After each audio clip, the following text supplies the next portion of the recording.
Hey folks, Tito, Jeff Thitoff here with you with the Buckeye Blitz. Thanks for tuning in. Follow me on Twitter @ThitHappens. We're on Fantasy Sports right here, so check out all of our great new shows. Stuff coming out all the time. Listen, like, most importantly, subscribe, share with all your friends. This is your Buckeye Blitz.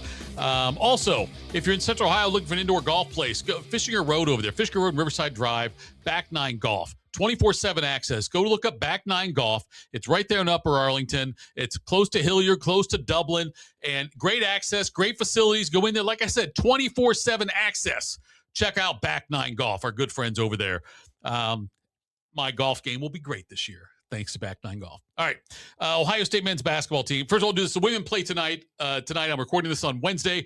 Women play at Minnesota tonight. Women coming off a loss to Maryland, a tough loss where the women blew a 19-point lead in that game. And a tough loss for them at home to number 20 Maryland when that happened over the weekend. So Ohio State women look back on track against Minnesota as they continue to strive for that top 4 seed in one of the regions. They can host the first 2 rounds. Hopefully 2 rounds of the NCAA tournament. All right, switch gears to the men. Men coming off an 86-69 big-time win over Wisconsin. And Wisconsin comes in ranked 24th. Ohio State has been famously derided for not having a quad 1 win this year. There was a time when Northwestern became a quad 1 win, but then did not end up being a quad 1 win because of things that happened after that designation. So Wisconsin, though, does go in the books as a quad 1 win. Buckeyes win this one 86-69. And they led. What was impressive about this Ohio State game was the entire game. They had their foot on the neck of Wisconsin and did not let up. They were up by 12 at the half, ended up winning by 17. And what was interesting about this game was, look, it was a Bruce Thornton game. Again, Bruce Thornton had 27 points, 9 rebounds, 8 assists to lead the way. Devin Royal, 25 points on 10 of 17 shooting, 4 of 7 on threes. Also had 5 rebounds and 3 assists. You had 13 from Mari Bynum. He made 3 out of 4 on 3-pointers. Tayson Chapman had 11. And then you had 4 points from Puff Johnson as well. Christoph Tilley had 2 points in limited minutes. He played 19 minutes because he fouled out. But what was interesting about this game was the Ohio State, the Devin Royal thing. Devin Royal had an awful game against Virginia over the weekend, and he came back and was huge in this game. The Buckeyes out-rebounded Wisconsin 35-27. Feels like the Buckeyes never out-rebound somebody else. But what was important about this game was a few things. Wisconsin, last time they played Ohio State, put up 92 points on this Buckeyes team. The Buckeyes come in. They don't have John Mobley Jr. They don't have Brandon Knoll. A couple of guys they were counting on this year, specifically Mobley, though, on being a key part in this game, on this team. And Ohio State still found a way to beat a 24th ranked team by 17 points. It says a lot about the character of this team. And it actually says a lot about the head coach, too, Jake Diebler, on what he's able to get through to this team. Defense, a clear weak spot for this team. It's been a weak spot all year long. For them to go out and get that kind of win against a really good Wisconsin team. This Wisconsin team's been hot lately. Ohio State improves to 17-9 overall, 9-6 in the Big Ten. Now they got 5 games left in the regular season. Those 5 games, they're at Michigan State on Sunday. That's always going to be tough. I don't expect to win there. They're at Iowa. Iowa's a good team. On the road, Iowa's tough. They host Purdue, another tough one. At Penn State, Ohio State seems to struggle on the road in State College, and then they get to host Indiana to wrap up the season. So that's 5 games left before the Big Ten tournament. Ohio State's sitting on 17-9. If they go 3-2, then all of a sudden they're 20-11, and they're 12-8 in the Big Ten. I would think that would lock them into a spot, regardless of what happens in the Big Ten tournament. If they go 2-3, they get to 19-12.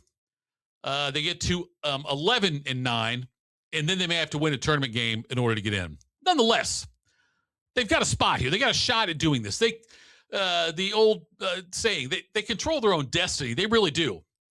I don't expect them to go better than 3-2. Purdue and Michigan State are both going to be really damn tough matchups.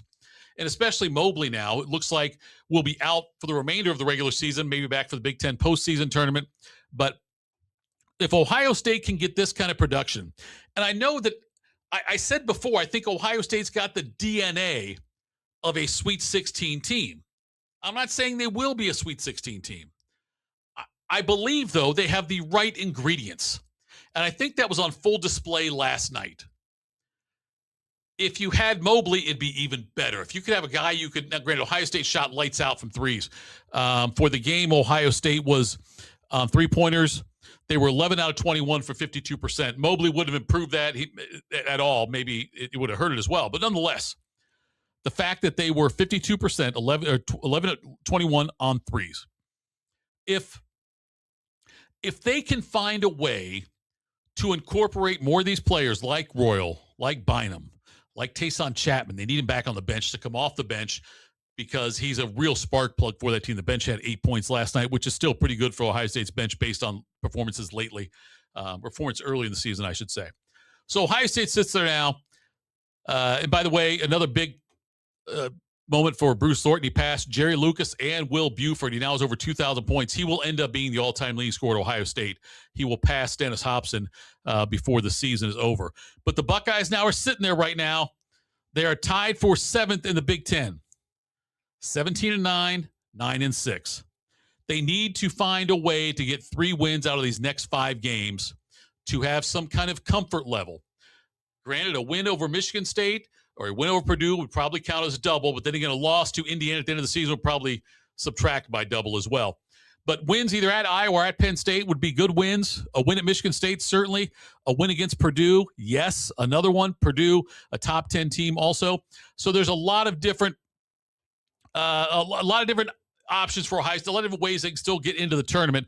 I know Joe Lunardi's most recent bracketology he's moved Ohio State up a little bit. He said based on their win over Wisconsin, they benefited from Tuesday's results, according to what he said. Now Ohio State though still has some work to do. Nonetheless, look, the whole Ohio State basketball program polarizing. A lot of people think Diebler should be gone if they don't make the tournament this year. I'm not in that camp. I believe Diebler should be back next year, regardless unless they lose their last 5 games and get blown out in the Big Ten tournament one game, then I could see a case for it. I don't see that happening, though. I believe that Diebler does deserve another shot next year. He's done a good job of recruiting, and let's see what he can do here. Let's look. They still have a chance at the NCAA tournament. I still believe they will get in.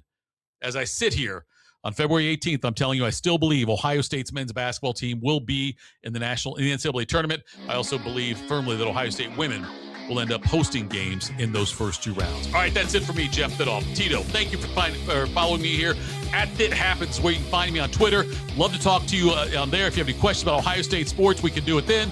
Thanks so much. Have a great day, folks.